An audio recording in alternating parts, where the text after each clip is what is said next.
Welcome to Read. I'm Michelle Martin, and I am so happy to be in conversation with a literary supernova. Best-selling author Michael Lewis joins us today, ladies and gentlemen. His new book is The Premonition, and it tells a real-life story of a clutch of experts who saw the pandemic coming in terms of the US, but it also shows how their voices never made it to the room of decision making. And it shows with conviction a picture of the US shockingly unprepared in terms of its COVID response. So the premonition brings to life the thoughts and actions of a group of dedicated professionals who find themselves up against an indifferent White House and a deeply dysfunctional federal government. Michael Lewis, welcome to Singapore Radio and welcome to Read. Well, thank you for having me. I'm flattered. Can you share with us, give our listeners a sense of some context? What about the handling of the COVID pandemic in the US did you want to highlight? So, what got me interested in the first place was the previous book I'd done called The Fifth Risk, was looking at essentially well, American, but also the Trump administration's indifference to the federal government, and the sort of risk management functions of the federal government, which have deteriorated badly. I mean, it was a story of me wandering around looking at sort of the critical functions like the CDC and asking what would happen if something really bad happened. Are we prepared? And and then the pandemic occurs, and my interest was piqued when it was clear that the U.S. response was just horrifically bad. I mean that up to the point where vaccines were distributed, there was a pretty stable statistic that United States had a little more than 4% of the world's population and 20% of the world's deaths, and this a country that had been judged in advance of the pandemic by experts as being the best equipped to deal with a pandemic, having essentially the best material resources. And the fact that we took those, that we from a starting point of being a team with a lot of talent, we proceeded to lose and lose and lose. That's what interested me. And the story of the premonition is told. It's told through three characters who are kind of have privileged views of both pandemic control and just more broadly disease control in the United States before the pandemic, and it takes you through their experience leading up to it and their disappointment, their crushing disappointment with how the U.S. actually responded. I mean, there's one of the strange facts of all this is that pandemic sort of plan strategy is Mm-hmm. really, as practiced by much of the sane world during this pandemic, was cooked up in the United States during the Bush administration by a group of doctors. They revived the idea of social distancing as a strategy. It had been discredited. It had thought to have been discredited way back in 1918, and they write it into the CDC Centers for Disease Control playbook. And the Centers for Disease Control spreads these ideas around the world, and they get used by other countries very effectively, but aren't really embraced by the United States. So it's a very strange story of a society that should have been very equipped to deal with the problem and then failed miserably. So was it a lack of a playbook for dealing with pandemics, or was it a lack of a will in terms of executing that playbook? The latter. I mean, the characters in the book sort of create the playbook way back when, and it's there. The strategies are there. It's a lack of cohesion. So at bottom, it's sort of a lack of trust in both government and each other. And if you wanted to see what was interesting, one of the many things that was interesting to me to see is disease control. Probably unlike Singapore, in the United States, there is not a federal system, a national system of disease control. What there are is 3,000 odd local public health officers who have local authority, legal authority, and pretty great powers to do what it takes to to deal with communicable disease. But these people, these local public health officers, because they haven't had a national crisis in 100 years, their status, their social status, is apart from their legal authority, their pay, you know their kind of authority in the community was quite low, And it was these people who, if you talked to them before the pandemic and said, like, what's going to happen if you have a real problem here, they would have told you, we aren't equipped. We've been under resourced. Um, we don't we may have legal authority, but we don't have a lot of political clout. Nobody knows who we are. We're underpaid, understaffed, all the rest. They would told you that it looks like our public health system looks like the public health system of a third world country, and and this is what we're going to be leaning on in the event of the crisis. And so the answer to your question is, it wasn't that a lack of us. There was a strategy. It was in the CDC. There were resources. There was just a lack of a coordinating mechanism, and it should have been the federal government. But the Centers for Disease Control, as local public health officers would tell you, they really were not. They really have not been in the business of battlefield command in communicable disease in a long time, and that they are they drifted into becoming, through political pressure, basically an academic institution, and that wanted to kind of wait and see and have all the facts before they acted. And the problem is, as you know, that with a pandemic, you can't wait that long. You need to kind of be on a war footing, and the CDC was not temperamentally equipped to play the role of wartime general. It was a sort of a peacetime leader. So, to what extent was it also about the politicization of the people in the CDC who were able to make centralized decisions? How far back, in terms of administrations, do things start to get so politicized that it impacts this ability to set out a centralized mandate, so to speak? So there's a very specific thing that happened during the Reagan administration, and it was the head of the CDC, who had previously been a career civil servant, and who therefore could not be just fired on a whim by a president, was turned into a presidential appointee. And it's a general problem with American government, that we have now 4,000 some odd jobs that the president appoints and the Senate has to confirm. And that when that job became, you talk to old timers at the CDC, and they'll tell you, when that job became a presidential appointed job, the tenor of the place started to change, and for several reasons. One is, all of a sudden, the person who's being picked serves at the whim of the president and can be fired with a phone call, and so they're on a shorter leash. The second is that the kind of these jobs, these presidentially appointed jobs, are they're inherently short-term jobs. That the average tenure of these people who take these jobs, and they're running the federal government, is 18 months, and they're running bureaucracies that have tens of thousands of employees. And when a bureaucracy knows that the bosses are only going to be around for 18 months, it just behaves very differently than if it's like a difference between a homeowner and a home renter. That you've got a renter on top rather than a homeowner, and so they're managing the place not with a longer view but with a shorter view.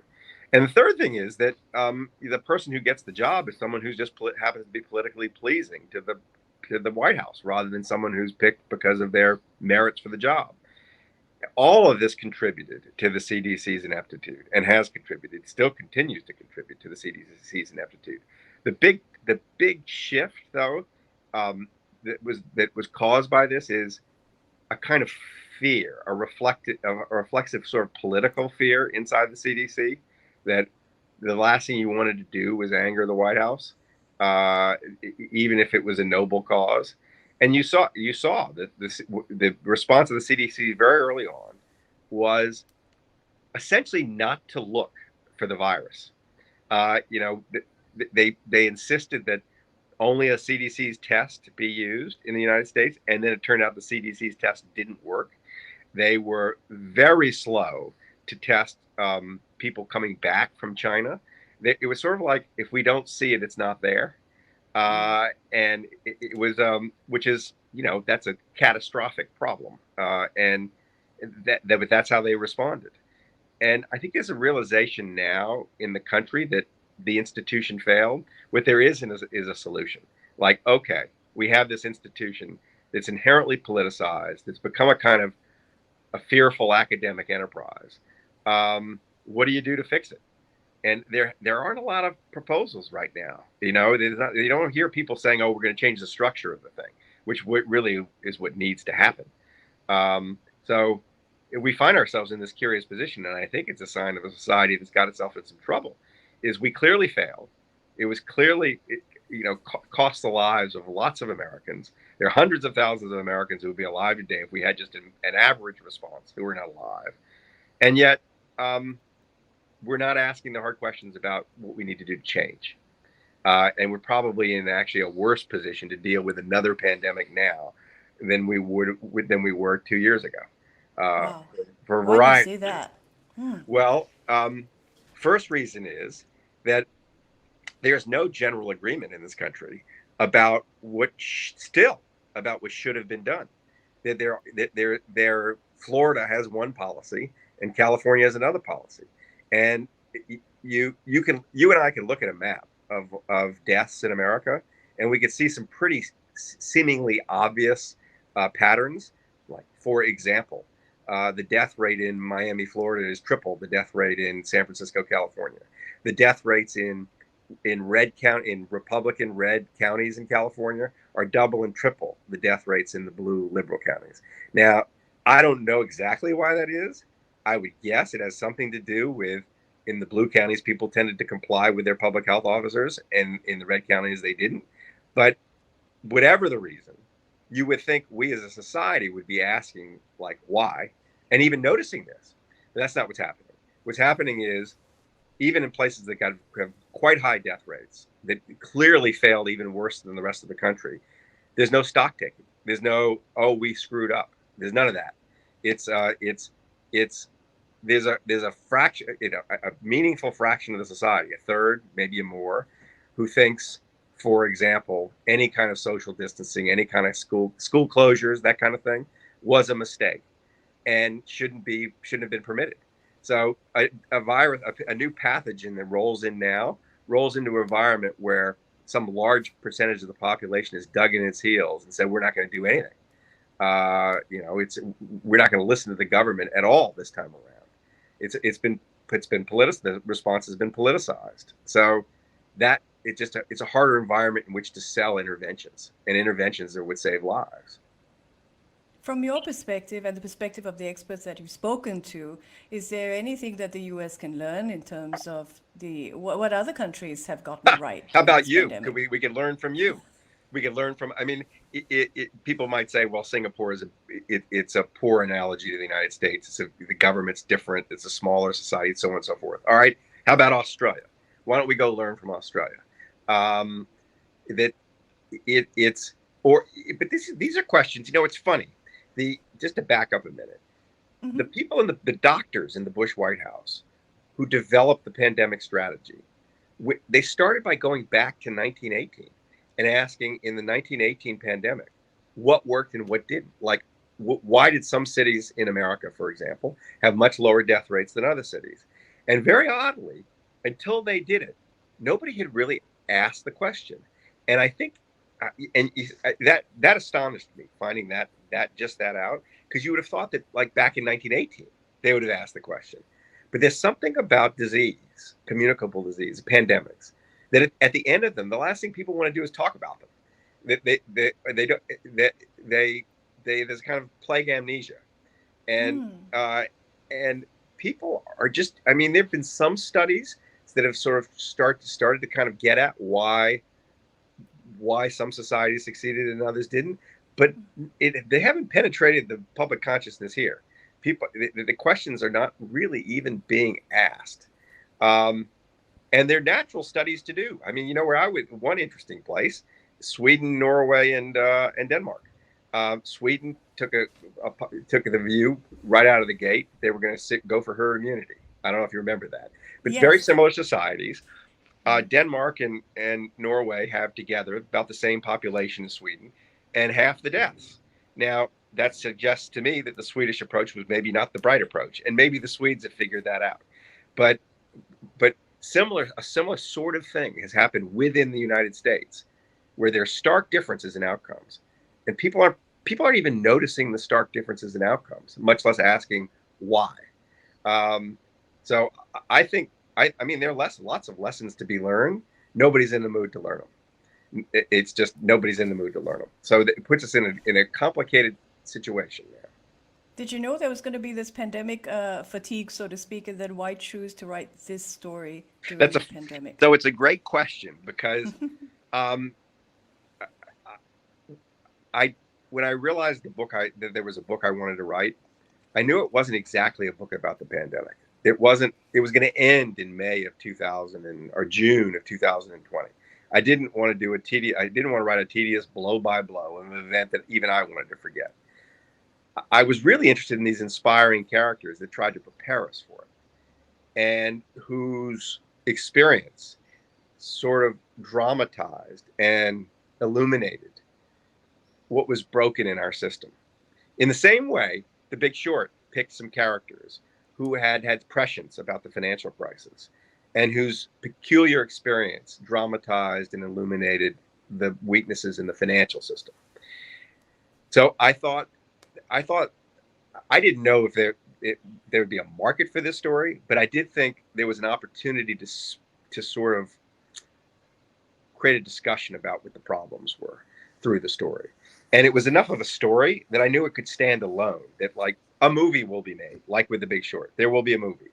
It will be, it's a way, the story had a chance to kind of break through the noise and, or even or boredom with the subject or whatever the aversion is to the subject, because at bottom, and this is going to sound very strange, it was sort of a thrilling and joyous story because the characters were so thrilling and joyous. They were so interesting, and they weren't. The event is depressing.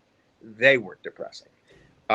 So I was kind of counting on that, and didn't and because I was so engrossed by it, I didn't pay much attention to how people were going to feel about reading about the pandemic after the pandemic.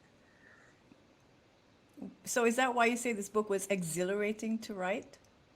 It was a thrill to write, and it was. I was aware of it when I was in the middle of it that I had like three of the best characters I've ever had, and they were enabling me to do things with nonfiction that normally you can only do with fiction. Um, and the stories were they were so they were so compelling that I, this is what was thrilling about it. It was a time in my writing life where I most felt just like a conduit, like the thing was just going through me, that all I had to do was get out of the way, that I had very little in the way of work to do because the characters were so strong and their stories that they told were so powerful. That was the thrilling feeling. It was this is just it's the material is just magical. Um, as depressing as the material is, right? I mean, pandemic, depressing. But these people were kind of searchers for truth. They were warriors. I mean, before the pandemic, kind of warriors on the battlefield of communicable disease. Um, they were brave. They were interesting. They had compelling stories there were reasons why they were so interested in the subject no one was paying attention to. I mean, 3 years ago, who's talking about pandemics? Basically nobody. A handful of people, but it was a niche business, and there was a reason they were in it. And so it was odd. It was odd. The contrast between my mood writing it and the events going on around me could not have been starker. Can you share a little about the responses of these individuals who knew what was coming and they weren't being listened to? Were there differences and varieties in terms of how they responded? Well, there was one thing that was very similar, and it was immense frustration because the two doctors who had cooked up the pandemic strategy for this country and written it and basically written it for the CDC way back in 2006 and 7. They they'd worked in both the Bush and the Obama White Houses. They crossed party lines. They were not political people. They were doctors. They were people trying to save lives. And very original thinkers and had real experience watching possibly pandemic pathogens around the world emerge. They were the people who, responsible people, thought if there's a pandemic, we want them in the White House. And very oddly, at the beginning of the Trump administration, the first director of Homeland Security knew of them, had watched them way back in the Bush White House, and it called them and said, if there's a pandemic, I don't want to have to waste a day getting you badged into the White House. I want you badged in now in case there's a pandemic, because I want you two running it. That guy, his name was Tom Bossert, was fired in the middle of the Trump administration. And when a pandemic happens, there's no institutional memory of these two doctors. And so these doctors who kind of at the back of their mind sense, if the fire breaks out, we're the fire department and they're going to call us. They were sitting there watching it, waiting for the call, and they couldn't get access. They had this feeling of, I mean, they were diagnosing. You look at their emails, they were writing back and forth to each other in January of 2020. They had a bead on it.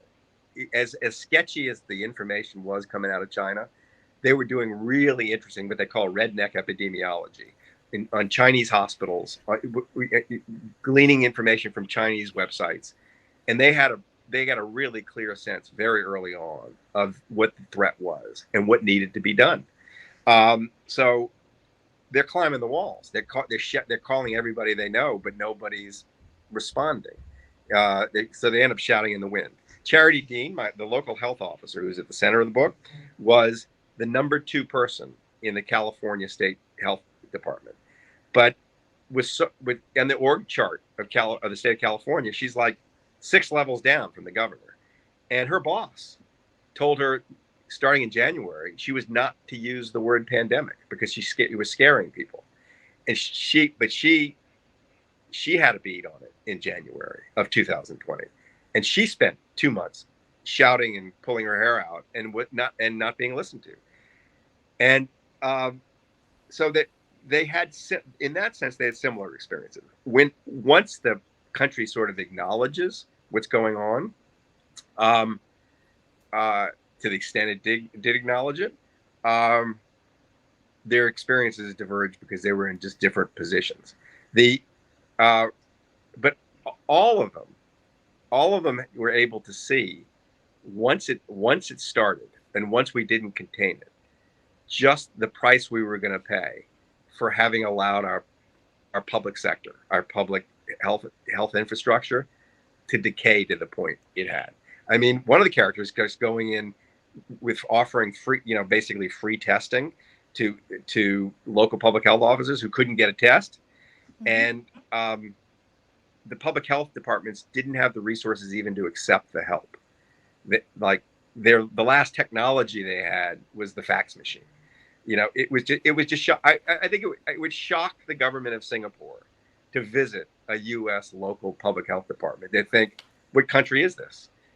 How does such a rich country have such a starved public sector? But that's what we were dealing with. Anyway. Where does the book end, Michael? Well, the book, it's funny because I didn't think of the book as being, this is going to sound strange, a story specifically about the pandemic. It was I saw it much more of we were addressing the question of a broken system. The system happened to be the public health system. But a bigger issue that all these doctors were dealing with, which is Americans' declining ability to take care of each other and to take care of its population. It was reflected in the statistics leading up to the pandemic. We had 3 straight years of a decline in American life expectancy for the first time since World War I. Something's going on in this country, and it's not a good thing. It's like the population's not being cared for, not caring for itself. And the response to the pandemic and the death rates in the pandemic were a reflection of something bigger. So the book actually ends in a graveyard with the main character, the public health officer, visiting the grave of a man whose life she had tried to save repeatedly, who the society didn't take care of. It was a homeless person. um, and she felt the need to say goodbye to him, and she's reflecting on essentially the inability of the society to care for this person.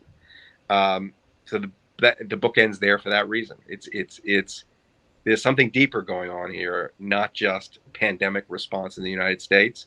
It's and the deeper thing is it's a society that's having a hard time caring for its people, and when that happens, bad things follow.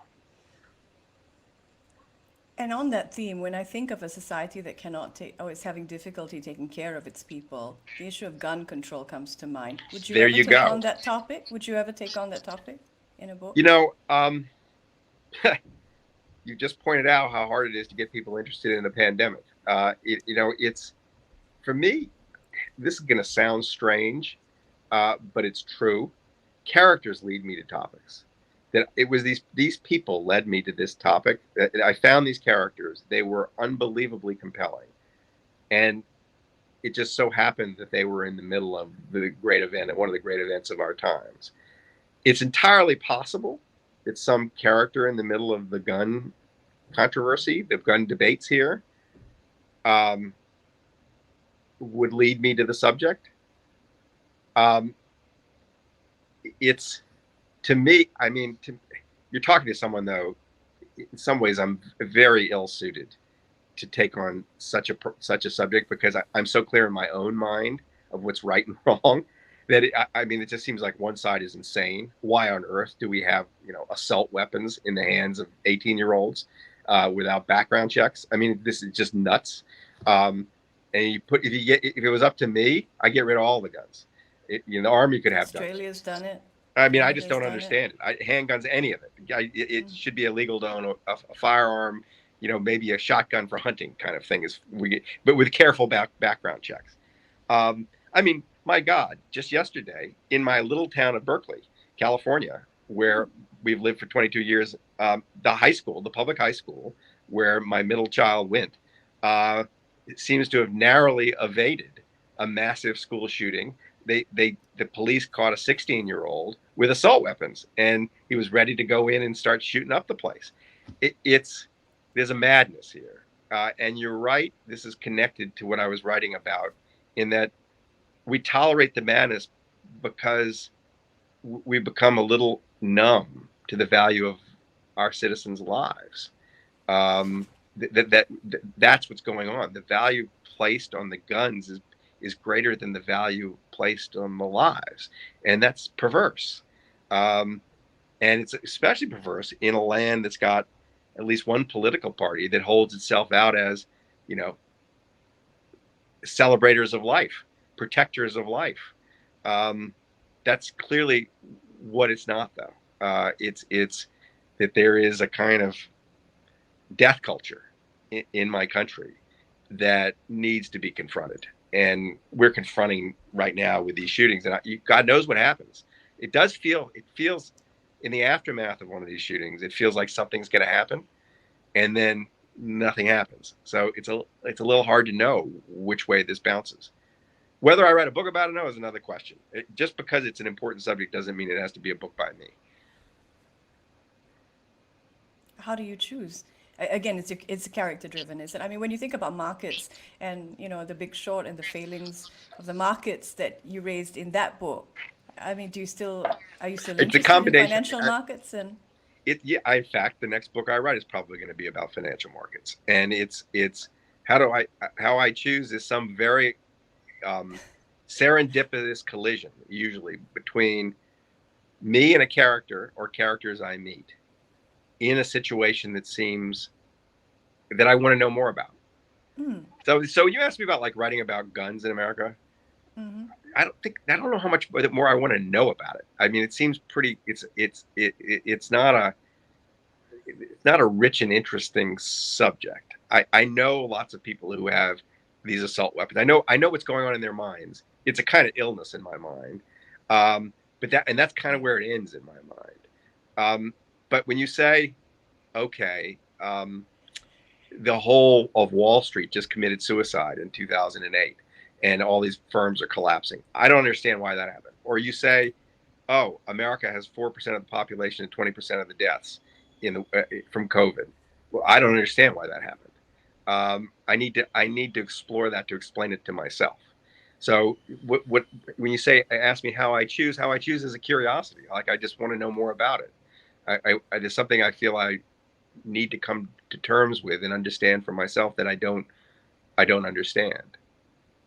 And maybe that's why we love your books, because you bring us close to that mystery as well. Michael Lewis, thank you so much for this conversation. Well, I'm flattered you had me. Money FM 89.3.